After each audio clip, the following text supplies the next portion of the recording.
My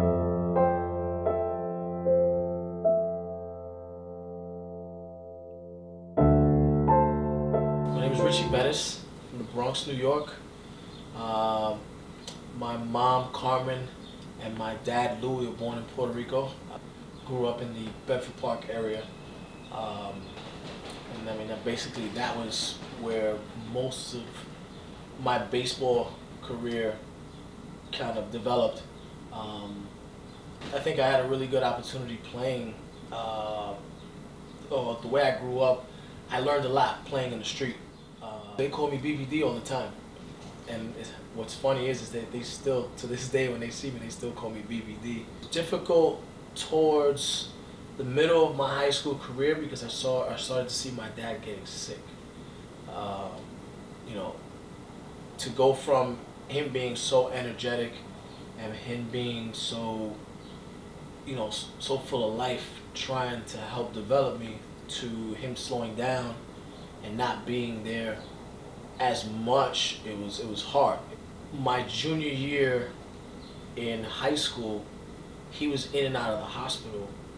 I remember going there one night and he said to me, he said, listen, I want you to take care of your mother no matter what happens.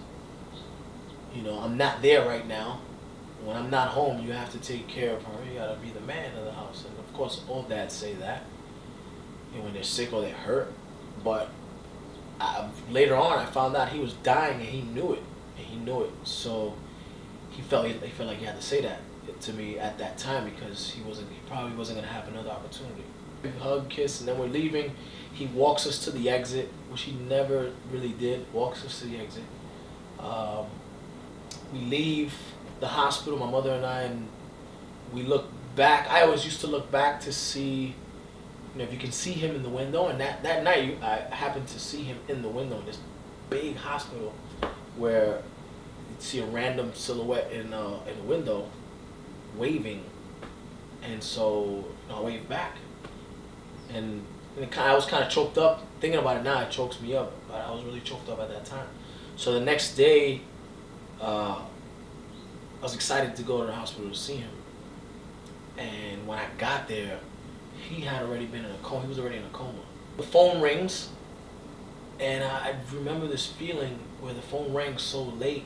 I'm in my room, and I hear the phone ring, and I remember thinking, oh my God, please don't let that be the hospital calling, saying that something happened. And all I hear is my mother yelling, oh my God, no, no, no, please, no, no. And I ran over there and she said, Pa died, se murió pa, which is Pa died in Spanish. And I fell to the ground, man. It was like, that was like the worst thing that could ever happen to anybody. Him and I were really, really, really close. What convinced me to play was when someone said, if your dad could tell you right now, if he could speak, you know, he would say, you have to play. Not you should, you have to play. I don't care what you think, you have to play. That was the only thing that convinced me, and I ended up playing and I did well in that game. But you know, it was very, very difficult to play on the same day that your dad is buried. I found myself looking for him behind the plate. The next year I had a really good year, and there was rumors about me getting drafted, and those rumors ended up becoming true. I got drafted in the 23rd round by the Kansas City Royals. Played in their minor league system for a few years, trying to develop, and the road to playing in the major leagues had begun. A couple years later, it ended. It almost ended, where, you know, I got released in spring training, and again I felt awful about myself and where I was going. I was lost. Found my own way. I ended up playing in the independent league. Played there for a while. And things were going well. Things were going so well that there was a Milwaukee Brewers scout that was interested in me in 2001. And he says to me towards the end of the season, if you finish the way if you start the way you're finishing right now, finishing up the season, I'm interested in you. I'll pick you up. Tried to find a place to go play winter ball. I couldn't find one, but I found a place to go in Miami to get for a pre-spring training camp. Jackie Hernandez, who was a coach of mine in Connecticut in the independent league, he says, come down here and we'll work out, and you'll do your thing, and we'll get you to where you need to go. I was looking forward to just getting things started. Then one night, a few friends of mine wanted to go out, and I didn't want to go. I didn't want to go out. They were just saying, hey, you're going to be gone for 8 months.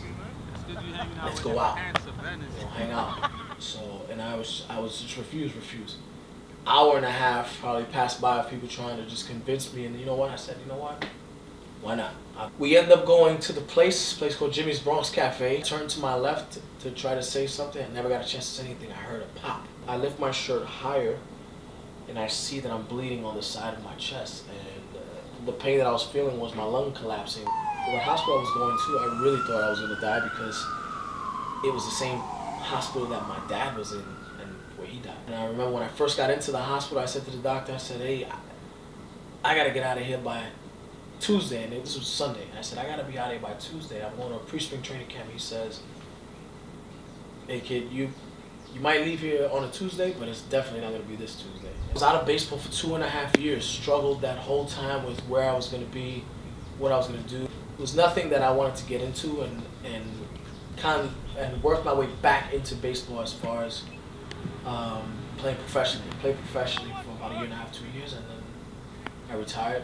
This experience, plus my playing experience, was something where it led me to do what I'm doing today, which is work with younger players, give the younger players the opportunity to get better and kind of learn life situations. Not all players know what happened to me, but I use what happened to me in the sense where I can, when I'm saying something about, certain situations about life or baseball and how much fun it is, and play it like it's the last game. And I mean that because that's happened to me. I've played a game where it was my last game, and I didn't know it. And I look back and I was just like, wow, I wish I knew. I would have enjoyed it a lot more.